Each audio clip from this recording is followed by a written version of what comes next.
Hi guys, আমরা যাইতেছি আজকে শিলিগুড়ি। আমরা যখনই শিলিগুড়ি যাই এইখানে এসে চা বা কফি যেগুলো খেয়ে নেই। আমরা এখন আছি নিউ শালবাড়িতে। আজকে যাইতেছি আমরা শিলিগুড়ি। এখানে আসলাম, ভাবলাম কফি খেয়ে নেই। ড্রাইভ করতে করতে অবস্থা খারাপ, সেই জন্য কফি খেতে আসলাম একটু।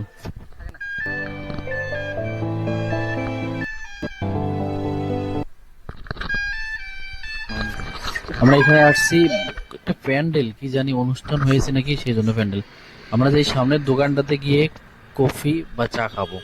দেখি দেখি কোনটা ভালো পাওয়া যায় এখানে গিয়ে। রাস্তা তো অনেক জ্যাম এটা। দোকানটা তো অনেক সুন্দর, কিন্তু দেখি কফি পাওয়া যায় কিনা। মামা অর্ডার দিতেছে কফি বা চায়ের অর্ডার। মামা অবশ্য চা খাবে, আমি খাবো কফি। দেখি, আমি কফি খেয়ে আপনাদেরকে জানাবো। অর্ডার হয়ে গেছে, আমরা কফির জন্য ওয়েট করতেছি। মামা চা খাবে, বললাম মামা তো চা খাবে, আমি খাবো কফি, সেজন্য কফির জন্য ওয়েট করতেছি। কফি বানাইতেছে, দেখি কি রকম টেস্ট হয়। অনেক জায়গায় কফি খেয়েছি তো, দেখি কিরকম টেস্ট হয়।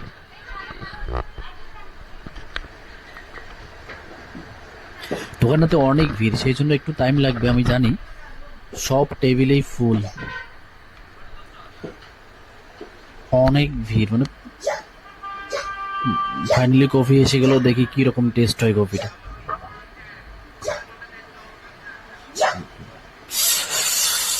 আও, রিয়েলি ভালোই ভালোই হয়েছে কফিটা। হুম, বেস্ট। বেশিক্ষণ ভিডিও করা যাবে না, কারণ অনেক লোকজন আছে দোকানে। দেখি,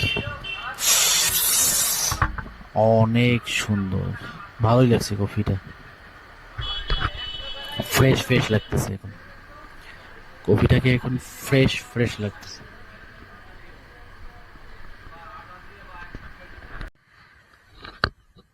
কফি খাওয়া দাওয়া শেষ, এখন আমরা যাচ্ছি।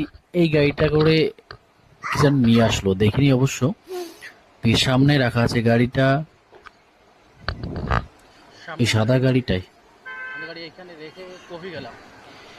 প্রচুর ভিড়, রাস্তাটা অনেক জ্যাম। এইটাই মেইন রোড যেটা দিয়ে আমরা শিলিগুড়ি যাই, কিন্তু জানি না কেন এত বেশি একটা চওড়া না রাস্তাটা, সেই জন্য একটু জ্যাম হয়। দুটা গাড়ি গেলে আর আবার কোনো রাস্তাই থাকে না একটা গাড়ি যাওয়ার। বাই বাই, আবার দেখা হচ্ছে কোনো এক নতুন ভিডিও।